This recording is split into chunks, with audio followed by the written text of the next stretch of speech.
Hello दोस्तों, स्वागत है आप सभी का गवर्नमेंट जॉब अकेडमी पे। आज अपन जो सीरीज स्टार्ट की है भारत संपूर्ण भारत का भूगोल, उसके लेक्चर नंबर 5 को कवर करेंगे, जिसमें अपन कवर करेंगे भारत पाकिस्तान सीमा विवाद के बारे में। तो भारत और पाकिस्तान के बीच सीमा विवाद क्या है, उनके बारे में सीमा के बारे में और अन्य मुद्दे जो भारत पाकिस्तान के मध्य चर्चा में रहते हैं, जिनके बारे में एग्जाम में क्वेश्चंस पूछे जाते हैं, उन सभी को अपन कवर करेंगे इस वीडियो में। इससे पहले अपन ने 4 वीडियो जो अपलोड की जा चुकी है चैनल पे संपूर्ण भारतीय भूगोल के नाम से, उन चारों वीडियो बहुत इंपॉर्टेंट है, जिसमें इंडियन ज्योग्राफी पूछी जाती है, उन एग्जाम के लिए बहुत इंपॉर्टेंट है, उनको ज़रूर देखना। और इस वीडियो में अपन चर्चा करेंगे भारत और पाकिस्तान के मध्य जितने भी विवाद हैं और जितने भी अंतर्राष्ट्रीय मुद्दे हैं, उनको सभी को अपन कवर करेंगे जो भारत और पाकिस्तान के मध्य हैं। तो चलिए बिना देरी के वीडियो को स्टार्ट करते हैं। भारत और पाकिस्तान सीमा की लंबाई कितनी है? 3323 किलोमीटर है, अपन ने पहले ही कवर कर चुके हैं। और 3 भारतीय राज्य और 2 केंद्र शासित प्रदेश पाकिस्तान के साथ सीमा बनाते हैं। कौन कौन से? यहाँ देखो, सबसे पहले यहाँ गुजरात, उसके बाद में राजस्थान, उसके बाद में पंजाब, ये पाकिस्तान के साथ में यहाँ मैप में सीमा बना रहे हैं। और उसके बाद में जम्मू कश्मीर यहाँ पर ये जम्मू कश्मीर सीमा बना रहे हैं। और ऊपर से यहाँ पर लद्दाख सीमा बना रहा है। और ये हिस्सा कौन सा है? ये हिस्सा है POK, यानी कि पाक ऑक्यूपाइड कश्मीर, पाक अधिकृत कश्मीर। भारत और पाकिस्तान के मध्य सीमा का नाम क्या है? तो सीमा का नाम है, एक है रेड क्लिफ और दूसरी है LOC, line of actual control. Red Cliff कब डिस्कवर किया गया या कब बनाया गया? रेड क्लिफ याद रखना, इससे मैप पर बनाया गया था 17 अगस्त 1947 को सर सिरिल रेडक्लिफ के द्वारा ने भारत और पाकिस्तान के मध्य बंटवारा के लिए एक मैप पर हाथ के द्वारा पेन से एक रेखा बनाई गई, जिसमें भारत का हिस्सा और पाकिस्तान के हिस्से का बंटवारा किया गया था।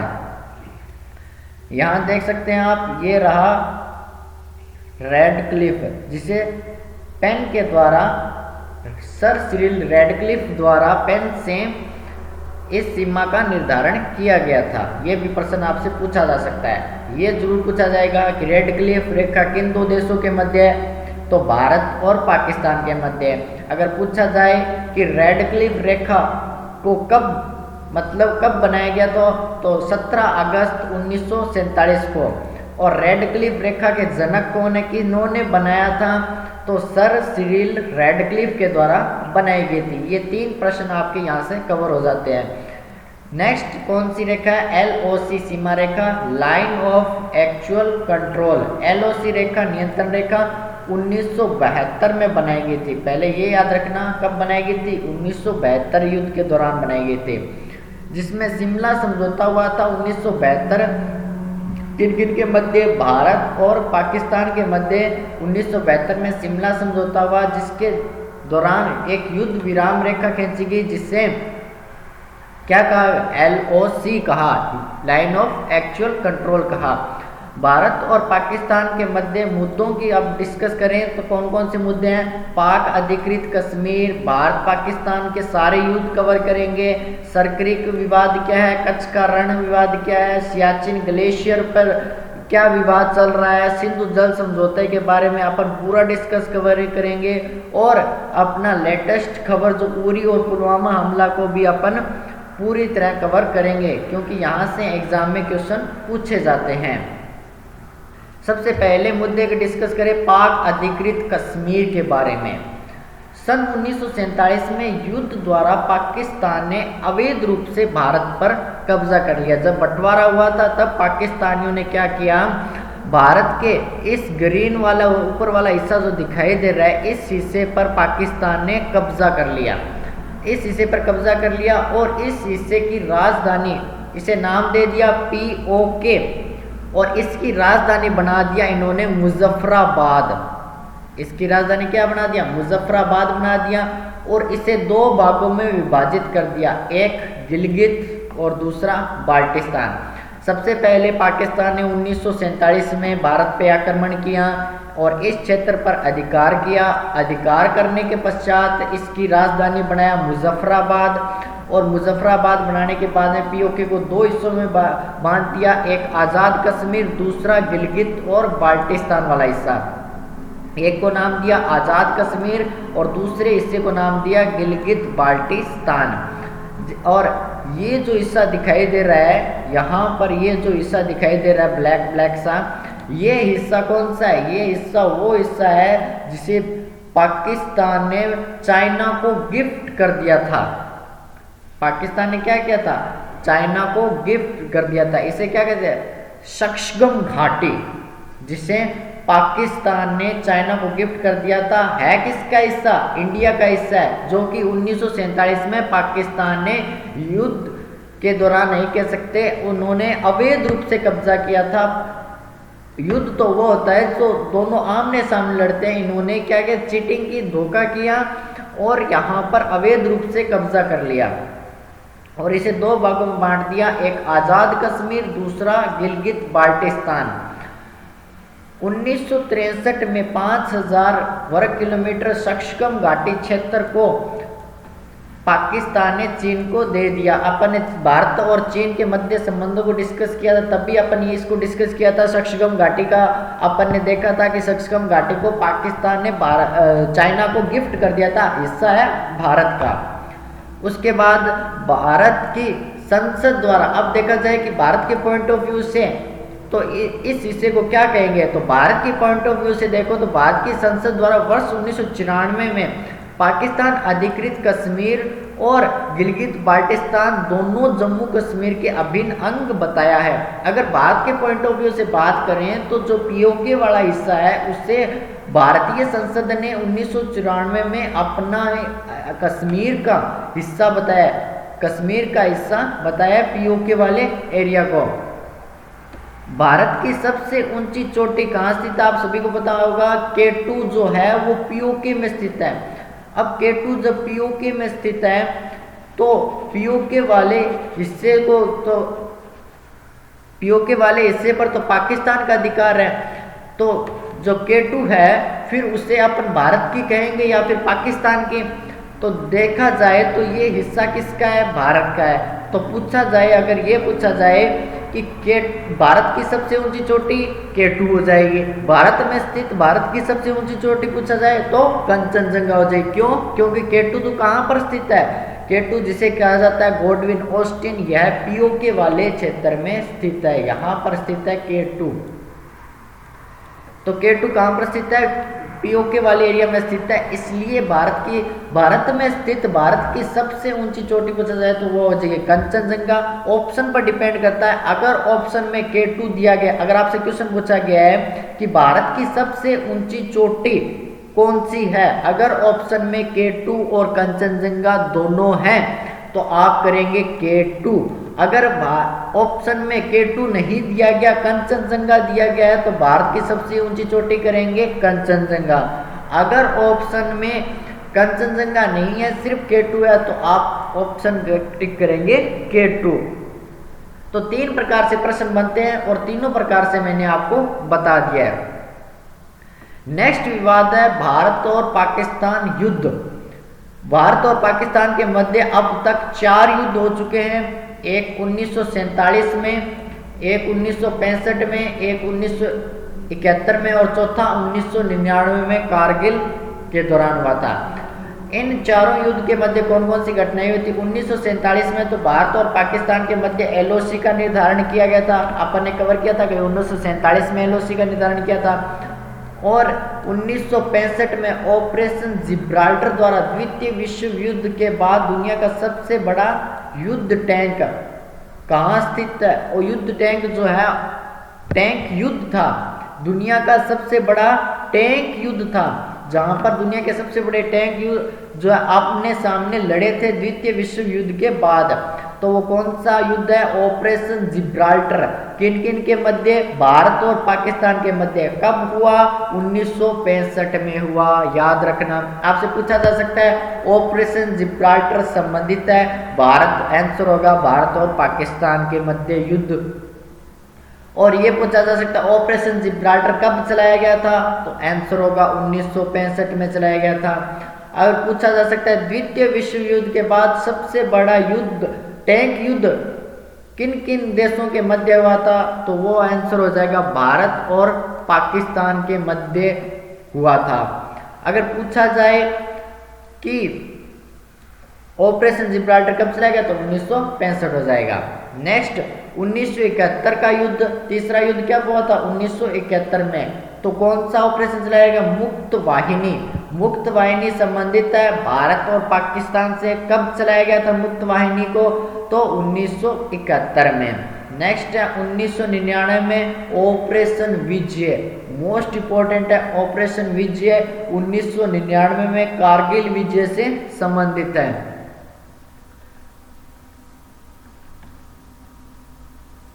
नेक्स्ट विवाद है सर क्रिक।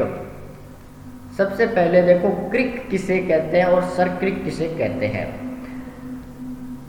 जो समुद्र के किनारे जो हिस्सा होता है उसे जो संकरा घुसा हुआ क्रिक किसे कहते हैं? महासागर का स्थल में घुसा हुआ संकीर्ण जलीय भाग।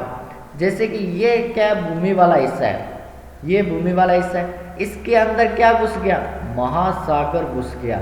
तो इसे क्या कहेंगे? इसे कहेंगे क्रिक। समझ गए? और सर क्रिक क्या कहता है? 1996 वर्ग किलोमीटर मछली सर क्रिक में क्या हो सकता है? यहाँ पर क्या हो सकता है? आसानी से मछली उत्पादन हो सकता है, नमक पेट्रोलियम उत्पादन हो सकता है और मछुआरों का विवाद को भी डिस्कस करेंगे। यहाँ पर जब समुद्र भूमि के अंदर यहाँ पर घुसा हुआ है तो यहाँ पर मछली पालन भी होगा, यहाँ पर पेट्रोलियम के खदान भी मिलेंगे, यहाँ पर क्या होगा? नमक और पेट्रोलियम के खदान भी मिलेंगे और मछुआरे भी यहाँ पर होंगे। अब चूंकि ये क्या है? भारत और पाकिस्तान के साथ में जुड़ा हुआ है तो इसमें विवादित होगा। क्यों? क्योंकि थारली मछली मारकन आ गई, मारली मछली थारकन उड़ गई, तो भी पर भी विवाद हो जाए। क्यों? मछुआरा अठे भी है, मछुआरा अठे भी है, तो दोनों आपस में क्या करेगा? लड़ाई करेगा। हाँ, इसीलिए इन पर विवाद चलता रहता है। नेक्स्ट है कच्छ का रण। कच्छ का रण कहाँ स्थित है? गुजरात में स्थित है। सबसे पहले इसकी लोकेशन देखो। कच्छ का रण गुजरात के कच्छ जिले के उत्तर एवं पूर्व में फैला हुआ है। ये गुजरात का मैप है जहाँ पर उत्तर पूर्व में यहाँ पर ये जो दिखाई दे रहा है ये वाला हिस्सा, ये क्या है? कच्छ का रण, इसे कहते हैं कच्छ का रण। ये कहाँ स्थित है? गुजरात। लोकेशन देख पूछा जा सकता है कच्छ का रण कहाँ स्थित है? तो आंसर होगा गुजरात में स्थित है। गुजरात में कच्छ जिले के उत्तर पूर्व हिस्से में फैला हुआ है और एक नमकीन दलदल का वीरान प्रदेश है। कच्छ का रण के एक नमकीन दलदल का वीरान प्रदेश है जिसका एरिया कितना है? 23,300 वर्ग किलोमीटर। नोट सो इम्पोर्टेंट, लेकिन जानकारी के लिए ध्यान में रखना। 9 अप्रैल 1965 को पाकिस्तान ने अचानक आक्रमण करके इसके एक भाग पर कब्जा कर लिया था। कच्छ के रण के एक भाग पर कब्जा कर लिया था। ये बताओ भुज मूवी किस किस ने देखी है? उसमें डिटेल से बताया गया इस युद्ध के बारे में, 1965 के युद्ध के बारे में। 1965 की लड़ाई में किस प्रकार से पाकिस्तान ने हवाई हमला किया था अपने गुजरात के हिस्से पर। तो अजय देवगन की मूवी बहुत अच्छी मूवी है भुज मूवी, उसे एक बार टाइम मिले तो ज़रूर देखना और उससे आपको पता चलेगा कि कच्छ का रण विवाद क्या है। 9 अप्रैल 1965 को पाकिस्तान ने अचानक आक्रमण करके इसके एक भाग पर कब्जा कर लिया था। अंतर्राष्ट्रीय न्यायालय ने निर्णय दिया 19 फरवरी 1968 को के अनुसार कच्छ के रण का 10% भाग पाकिस्तान को मिला और 90% भाग भारत को मिला। अब जब कच्छ का रण विवाद उत्पन्न हुआ तो अंतर्राष्ट्रीय न्यायालय, जिसका मुख्यालय कहाँ स्थित है, द हैग नीदरलैंड में स्थित है, अंतर्राष्ट्रीय न्यायालय ने 19 फरवरी 1968 को भारत और पाकिस्तान के मध्य, क्यों दो देशों के मध्य है, क्या अंतर्राष्ट्रीय विवाद है, इस अंतर्राष्ट्रीय विवाद के लिए अंतर्राष्ट्रीय न्यायालय से फैसला आया, जिसके तहत कच्छ के रण का 10% हिस्सा दिया गया पाकिस्तान को और बाकी 90% हिस्सा दिया गया भारत को। नेक्स्ट विवाद है सियाचिन ग्लेशियर, मोस्ट इंपॉर्टेंट है, यहां से क्वेश्चन बनते हैं, ठीक है। भारत के लद्दाख ट्रांस हिमालय में स्थित एक बर्फीला क्षेत्र है।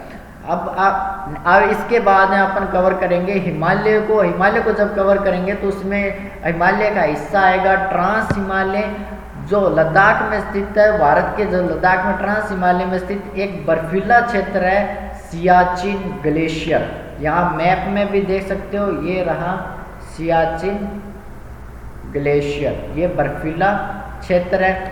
अब चूंकि इसे ध्यान से देखो,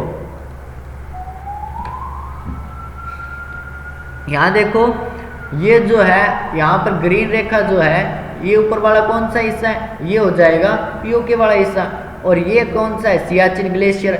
सियाचिन ग्लेशियर जो है वो बर्फीला क्षेत्र है, एक ग्लेशियर है और ट्रांस हिमालय का हिस्सा है। कहाँ स्थित है, लद्दाख में स्थित है।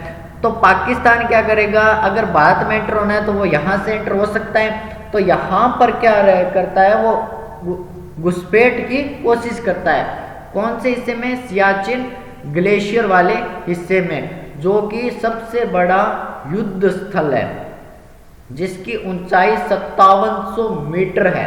इमेजिन कर सकते हो आप, एक तो बर्फीला ठंडा मैदान जिसकी ऊंचाई 5700 मीटर है और लंबाई 72 किलोमीटर और चौड़ाई 2 से 3 किलोमीटर है। अगर पूछा जाए कि विश्व का सबसे ऊंचा स्थित युद्ध स्थल कौन सा है, तो वो हो जाएगा सियाचिन ग्लेशियर। किन किन के मध्य है, भारत और पाकिस्तान के मध्य है, जिस पर भारतीय सेना ने 13 अप्रैल 1984 में ऑपरेशन मेघदूत के द्वारा पाकिस्तान के कब्जे से सियाचिन को मुक्त करवाया था। अब यहाँ देखो, ये जो हिस्सा है ये बहुत बर्फीला है। अब यहाँ पर सेना को 24 घंटे रहने बहुत मुश्किल होती है, इसलिए भारत ने डिसीजन लिया कि इसे यहाँ से सेना को हटा देंगे। अब सेना जब हटाई गई तब पाकिस्तानियों ने इस मौके का फायदा उठाया और सियाचिन ग्लेशियर पर अधिकार कर लिया। तो वापस भारत द्वारा पुनः सियाचिन ग्लेशियर को पाने के लिए 13 अप्रैल 1984 में ऑपरेशन मेघदूत चलाया गया, जिसके द्वारा पाकिस्तान के कब्जे से सियाचिन ग्लेशियर को मुक्त करवाया गया। सबसे पहला क्वेश्चन बनेगा, सियाचिन ग्लेशियर कहाँ स्थित है, लद्दाख में स्थित है। दूसरा क्वेश्चन बनेगा, सियाचिन ग्लेशियर को पाकिस्तान द्वारा आज़ाद करवाने के लिए भारत के द्वारा कौन सा ऑपरेशन चलाया गया। याद रखना, ऑपरेशन मेघदूत चलाया गया। पूछा जा सकता है ऑपरेशन मेघदूत कब चलाया गया, 13 अप्रैल 1984 को चलाया गया। और ऑपरेशन मेघदूत क्या है, तो भारत द्वारा पाकिस्तान के कब्जे से सियाचिन ग्लेशियर को मुक्त करवाया। सियाचिन ग्लेशियर के बारे में एक मोस्ट इंपॉर्टेंट क्वेश्चन बनता है, वो है यह दुनिया का सबसे ऊंचाई पर स्थित युद्ध स्थल है। यहाँ पर अब भारतीय सेनाएं तैनात है। अब वर्तमान भारतीय सेनाएं यहाँ पर तैनात रहती है 24 घंटे। अब यहाँ पर क्या भारतीय सेना तैनात है और यहाँ पर पाकिस्तानी सेना तैनात है, तो इन दोनों के मध्य जो है युद्ध की स्थिति बनी रहती है, इसलिए ये कौन सा है, सबसे ऊंचा युद्ध स्थल है। काराकोरम साल्टोरी श्रेणी नुब्रा नदी, श्योक नदी, उसके बाद सिंधु घाटी नदी के किनारे स्थित है। यह ग्लेशियर काराकोरम में सबसे लंबा है और धरती पर ध्रुवों को छोड़कर दूसरा सबसे लंबा ग्लेशियर है। इसे तीसरा ध्रुव भी कहा जाता है। मोस्ट इंपॉर्टेंट है कि किसे तीसरा, पृथ्वी का तीसरा ध्रुव कहा जाता है, तो तीसरा ध्रुव पृथ्वी का कहा जाता है सियाचिन ग्लेशियर को। धरती पर 2 ध्रुव है, नॉर्थ और साउथ। और तीसरा ध्रुव अगर पूछा जाए तो कौन सा हो जाएगा, सियाचिन ग्लेशियर हो जाएगा। अगर पूछा जाए किस नदी के किनारे है, तो सिंधु नदी के किनारे स्थित है सियाचिन ग्लेशियर। नेक्स्ट विवाद है सिंधु जल समझौता। ध्यान से समझना, इसे बहुत इंपॉर्टेंट है सिंधु जल समझौता। सिंधु जल समझौता, सिंधु प्रणाली को समझते हैं। सिंधु जल समझौता समझने से पहले सिंधु प्रणाली को समझो। इंडस रिवर जिसका ओरिजिन चाइना में हुआ है, ये अपनी इंडस रिवर है जो कि भारत में प्रवेश करती है। भारत के बाद पीओके वाले एरिया में, पीओके से पाकिस्तान में प्रवेश कर रही है। यह है इंडस रिवर। अब इतनी बड़ी नदी के साथ में कुछ नदियां जुड़ी हुई है, जैसे यहाँ देखो झेलम, उसके बाद चिनाव, उसके बाद रावी, व्यास नदी मिल जाती है सतलज में, और सतलज नदी मिल जाती है सिंधु नदी में। तो 5 नदियां इसकी सहायक है, झेलम, चिनाव, रावी, व्यास और सतलज। और इन 500 नदियों का ओरिजिन होता है भारत में, और ये 500 नदियां भारत में ओरिजिन होता है। और ये 500 नदियां क्या करती है, इंडस रिवर में यानी सिंधु नदी में पाकिस्तान में जाकर मिलती है। तो सबसे पहले आप इन 5 नदियों के नाम याद रखना। सिंधु नदी से संबंधित या उसकी सहायक, सिंधु नदी की सहायक नदियां कौन कौन सी है, 5 नदी है जी, झेलम, चिनाव, रावी, व्यास और सतलज, जो कहाँ पर है, इंडिया से होकर गुजरती है और पाकिस्तान में जाकर मिलती है। तो अब इंडिया से गुजरकर पाकिस्तान में जाएगी तो पक्का इस पर विवाद होगा। तो इस विवाद को सुलझाया है विश्व बैंक ने। 19 सितंबर 1960 को विश्व बैंक की सहायता से भारत और पाकिस्तान के मध्य सिंधु जल समझौता हुआ। जब दो पड़ोसी देश हो, या तो जल के बीच में जब दोनों क्या कर रहे हैं, एक ही नदी के जल का यूज करेंगे, तो दोनों के बीच में विवाद तो पक्का होगा। तो इस विवाद को सुलझाया किसने, विश्व बैंक ने सुलझाया। और दोनों देशों के मध्य 19 सितंबर 1960 को भारत और पाकिस्तान के मध्य सिंधु जल समझौता हुआ। यहाँ से 3 प्रश्न इंपोर्टेंट बनेंगे, कौन कौन से वो देख लो। पहला प्रश्न, सिंधु जल समझौता किन 2 देशों से संबंधित है, भारत पाकिस्तान से। उसके बाद सिंधु जल समझौता किसने करवाया, विश्व बैंक ने करवाया। किन किन के मध्य, भारत और पाकिस्तान के मध्य। किसने करवाया, विश्व बैंक ने करवाया। तीसरा प्रश्न, सिंधु जल समझौता कब हुआ, तो याद रखना 19 सितंबर 1960 को सिंधु जल समझौता हुआ था। सिंधु जल समझौता कब हुआ, 19 सितंबर 1960 को। उसके बाद पूछा जाएगा कि सिंधु जल समझौता संबंधित है, तो सिंधु नदी की सहायक नदियां जो है 500 नदियां कौन कौन सी, झेलम, चिनाव, रावी, व्यास और सतलज। इन तीनों नदियों के कारण हुआ था सिंधु जल समझौता। भारत की पूर्वी नदियां कहा जाता है रावी, व्यास और सतलज को, और पाकिस्तान की पश्चिमी नदियों झेलम, चिनाव और सिंधु। भारत, इन नदियों के बीच में समझौता हुआ था। भारत 3 पश्चिमी नदियों झेलम, चिनाव और सिंधु पर जल विद्युत परियोजनाएं बना सकता है। अब देखो इस समझौते के अनुसार क्या क्या हुआ था कि भारत की जो पूर्वी नदियां हैं, भारत की जो नदियां 3 पश्चिमी नदियों, सॉरी पूर्वी नहीं पश्चिमी, भारत 3 पश्चिमी नदियों झेलम, चिनाव और सिंधु पर जल परियोजनाएं बना सकता है, run of the river project. और भारत ने झेलम नदी, चिनाव नदी पर बहुत सी परियोजनाएं बना रखी है, जिनके बारे में अभी डिस्कस करेंगे। और ये याद रखना कि झेलम और चिनाव नदियों पर भारत कोई भी प्रोजेक्ट बना सकता है, run of the river project चला सकता है, यानी कि जल विद्युत परियोजनाएं बना सकता है। विश्व बैंक ने इसकी अनुमति दे रखी है। बाकी जो नदियां हैं उनका प्रयोग कौन करेगा, पाकिस्तान करेगा। जैसे पाकिस्तान रावी, व्यास और सतलज नदी का प्रयोग करेगा। अब भारत द्वारा सिंधु नदी पर बनाई गई कुछ परियोजनाएं देख लो, जो कहाँ पर स्थित होगी, जम्मू कश्मीर है। क्यों क्यों कहाँ से गुजरती है सिंधु नदी? जम्मू कश्मीर से गुजरती है। झेलम नदी पर तुलबुल परियोजना और उरी परियोजना है। और झेलम की सहायक नदी किशन गंगा नदी, जिसे अपन ने कहा था पाकिस्तान में नीलम नदी, और किशन गंगा नदी पर कौन सी राजधानी स्थित थी? मुजफ्फराबाद, जो कि पीओके की राजधानी थी मुजफ्फराबाद, वो स्थित है किशन गंगा नदी के किनारे। किशन गंगा परियोजना कहाँ स्थित है? कहाँ स्थित है किशन गंगा परियोजना? तो किशन गंगा परियोजना स्थित है जम्मू कश्मीर में। कहाँ स्थित है? ये सारी तीनों की तीनों परियोजनाएं कहाँ स्थित है? जम्मू कश्मीर में स्थित है। पहले तो प्रश्न ये बन गया कि तीनों जो है परियोजनाएं, जो तीनों परियोजनाएं हैं वो कहाँ स्थित है? जम्मू कश्मीर में। अगर पूछा जाए तुलबुल और उरी परियोजना कहाँ स्थित है? जम्मू कश्मीर में स्थित है। किस नदी पर स्थित है? झेलम नदी पर स्थित है।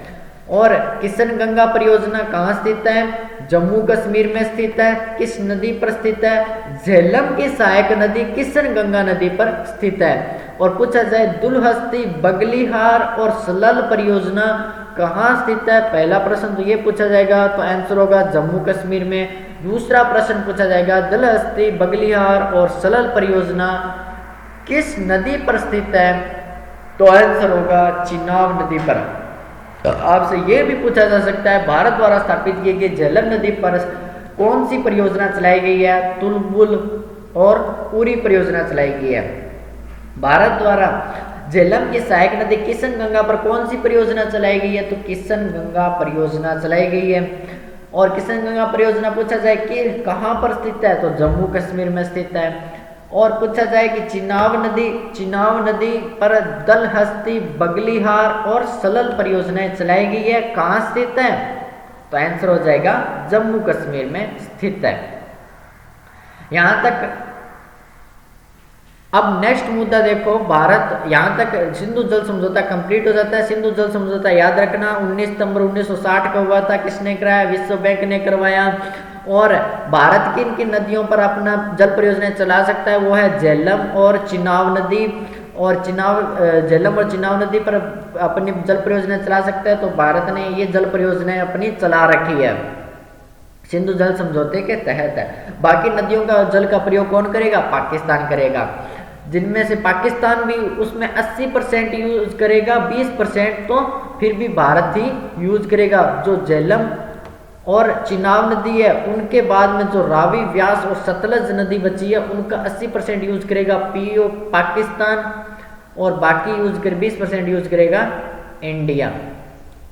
ठीक है, यहाँ पर कंप्लीट हो जाता है सिंधु जल समझौता। अब नेक्स्ट देखो, जो इंपॉर्टेंट क्वेश्चन पूछे जा सकते हैं जो कि वर्तमान की घटनाओं से संबंधित है। 2 जनवरी से 2016 से 5 जनवरी 2016 को क्या हुआ? पठानकोट हमला हुआ। ये रही 2016 की घटना, जो कि भारत और पाकिस्तान के बीच जो झड़प होती रहती है उनके बारे में भी कभी कभी क्वेश्चन पूछे जा सकते हैं। अच्छे क्वेश्चन बनते हैं, यहाँ से भी पूछा जा सकता है पठानकोट हमला कब हुआ? आंसर होगा 2 जनवरी से 5 जनवरी 2016 में। ठीक है, और पूछा जा सकता है उरी हमला कब हुआ? तो 18 सितंबर 2016 में हुआ। उरी कहाँ स्थित है? जम्मू कश्मीर में स्थित है उरी स्थान। झेलम नदी के किनारे स्थित है उरी, जो है 18 सितंबर 2016 को उरी हमला हुआ था। पूछा जा सकता है भारत के द्वारा उरी हमले का जो है बदला लेने के लिए कौन सा ऑपरेशन चलाया गया था? पाकिस्तान पर स्थलीय मार्ग द्वारा सर्जिकल स्ट्राइक। भारत ने, आपको 2016 की वो घटना होगी, भारत द्वारा पाकिस्तान पर सर्जिकल स्ट्राइक चलाया गया था। भारत के द्वारा जो उरी हमले का बदला लेने के लिए भारत के द्वारा पाकिस्तानियों के में जो आतंकवादी थे जिन्होंने भारत के सैनिकों पर हमला किया था, पीछे से वार किया था भारत के सैनिकों पर, उनका बदला लेने के लिए भारत के द्वारा पाकिस्तानियों पर स्थलीय मार्ग के द्वारा सर्जिकल स्ट्राइक किया गया। सर्जिकल स्ट्राइक का मतलब है बिना किसी देश की जनता एवं आर्मी को हानि पहुंचाए आतंकवादियों को खत्म करना कहलाता है सर्जिकल स्ट्राइक। कब चलाया गया? 29 सितंबर 2016 को। तारीखें याद रखना, 29 सितंबर 2016 को भारत के द्वारा पाकिस्तान पर स्थलीय मार्ग द्वारा सर्जिकल स्ट्राइक किया गया। फिर आतंकवादियों ने क्या, 14 फरवरी 2019 को पुलवामा पर फिर से हमला किया। हमला क्या किया उन्होंने? हमला करने की तो उनमें हिम्मत है नहीं। उन्होंने क्या किया कि जिस मार्ग से इंडियन आर्मी के ट्रक वाहन गुजरने वाले थे उन मार्ग पे उन्होंने बॉम्ब स्थापित किए और ब्लास्ट कर दिया। यानी कि बिना मतलब कि उन्होंने युद्ध नहीं किया, उन्होंने बम विस्फोट द्वारा भारत को नुकसान पहुंचाया। क्योंकि युद्ध तो होता है सामने से वार, उन्होंने पीछे से वार किया है बिना बताए ही। उन्होंने मतलब युद्ध में तो क्या होता है कि आमने सामने लड़ते हैं, लेकिन उन्होंने क्या किया, ऐसा हमला किया जिसमें जिस मार्ग से ट्रक गुजरने वाले थे आर्मी के, उस मार्ग में बम द्वारा उन्होंने क्या किया, विस्फोट किया, जिससे हमारे आर्मी को बिना पता नहीं था और आर्मी के जवान शहीद हुए। तो ये हमला कब किया था? 14 फरवरी 2019 को, जो कि बहुत ही दुखद घटना रही। उसके बाद 26 फरवरी 2019 को इस हमले का जवाब देने के लिए भारत के द्वारा पाकिस्तान पर हवाई मार्ग से बालाकोट स्ट्राइक किया गया, जिसमें जिन आतंकवादियों ने भारतीय सैनिकों पर पुलवामा अटैक किया गया था उनका बदला लेने के लिए भारत के द्वारा पाकिस्तानियों पर हवाई मार्ग के द्वारा बालाकोट स्ट्राइक किया गया था। कब किया गया था? 26 फरवरी 2019 को। ये तारीखें पांचों इंपॉर्टेंट है, याद रखना। पठानकोट हमला हुआ था 2 जनवरी से 5 जनवरी 2016 के मध्य। उरी हमला हुआ था 18 सितंबर 2016 को। और सर्जिकल स्ट्राइक, स्थलीय मार्ग द्वारा सर्जिकल स्ट्राइक भारत द्वारा पाकिस्तान पे कब किया गया था? 29 सितंबर 2016 को। 14 फरवरी 2019 को क्या हुआ था? पुलवामा अटैक हुआ था। और 26 फरवरी 2019 को बदला लिया था भारत ने पुलवामा अटैक का पाकिस्तान के बालाकोट स्ट्राइक के द्वारा। तो यहाँ पर सारे मुद्दे कंप्लीट कवर कर चुके हैं अपने भारत और पाकिस्तान के बीच में। अब अपन नेक्स्ट वीडियो में कवर करेंगे भारत और नेपाल के बीच में। अगर वीडियो आपको पसंद हो तो ज़रूर इस वीडियो को लाइक करें। अगर किसी के एग्ज़ाम में इंडियन ज्योग्राफी पूछी जाती है या उससे संबंधित प्रश्न आते हैं जिनके सिलेबस में इंडियन ज्योग्राफी है, चाहे वो कोई सा भी एग्ज़ाम हो, तो उनको शेयर जरूर करें, क्योंकि उनको बहुत ज़रूरत है इस टॉपिक की। जो भारत और पाकिस्तान कि जो सीमा है उनको बताकर सभी कंप्लीट कर देते हैं, लेकिन अपन ने सारे मुद्दों को कंप्लीट किया है। इसलिए यहाँ से अब क्या है, भारत और पाकिस्तान की सीमा से प्रश्न नहीं पूछे जाते, अब प्रश्न पूछे जाते हैं इनके जो मुद्दे हैं उनसे।